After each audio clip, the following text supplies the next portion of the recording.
Melihat perbedaan penanganan majelis hakim terhadap perkara Ronald Tarun dengan kasus Pina Cirebon dan kasus Yunus Lubis yang ada di Pangkalan Kerinci, Kabupaten Pelalawan, saya telah menuliskan yang sangat kontras perbedaan sikap hakim di dalam dua perkara ini.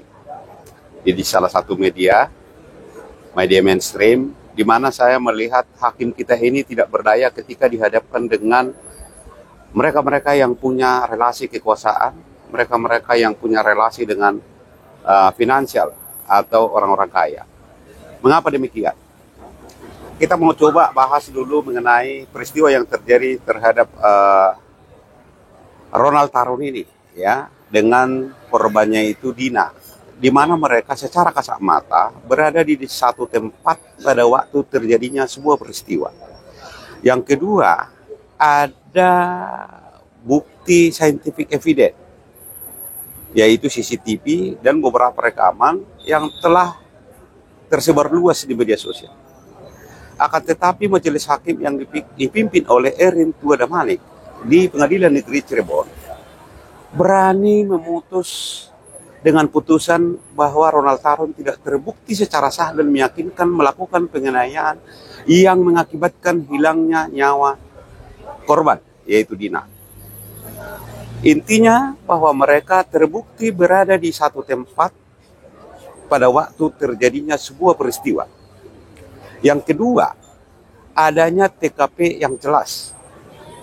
Kalau kita membandingkan peristiwa ini dengan apa yang terjadi di Cirebon terhadap korban Pina dan Eki, di mana TKP-nya ini tidak jelas. Yang pertama dikatakan TKP pertama berada di SMP 11, yang kedua TKP-nya di belakang showroom, yang ketiga TKP-nya berada di flyover Talun. Artinya, dari kondisi ini kita sudah bisa membayangkan bahwa secara fakta, para pelaku dengan korban tidak berada di salah satu tempat dalam waktu yang bersamaan. Yang kedua, para pelaku tidak saling kenal dengan korban. Artinya sesuatu yang tidak mungkin orang melakukan pembunuhan secara berencana kepada orang yang tidak dia kenal. Ya. Yang kedua, perbandingannya adalah kasus yang terjadi di Pangkalan Kerinci, Kabupaten Pelalawan. Saya juga sudah mengulas ini di salah satu media mainstream, ya, di mana dikatakan dalam konstruksi dakwaan, dalam resume penyidikan, bahwa TKP-nya itu atau tempat dieksekusinya si Indra ini atau korban ini berada di belakang rumah Ibu Lensa. Fakta persidangan menjelaskan melalui keterangan Ibu Lensa, tidak pernah ada peristiwa pembunuhan di belakang rumahnya. Yang pertama, saksi perbalisan yang merupakan penyidik Polres Pelalawan kita periksa juga di persidangan, di mana mereka ada melakukan olah TKP dan rekonstruksi.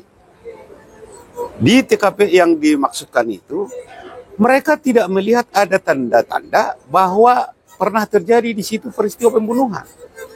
Akan tetapi, majelis hakim yang mengadili dan memeriksa dan memutus perkara itu di Kabupaten Pelalawan, Pengadilan Negeri Pelalawan, dan sampai ke Mahkamah Agung, menyatakan bahwa mereka terbukti.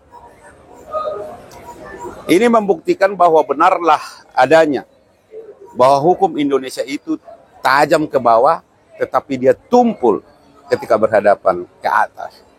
Artinya tajam kepada orang miskin, tetapi tumpul ketika berhadapan dengan orang yang punya relasi kuasa dan punya relasi finansial. Apakah ini?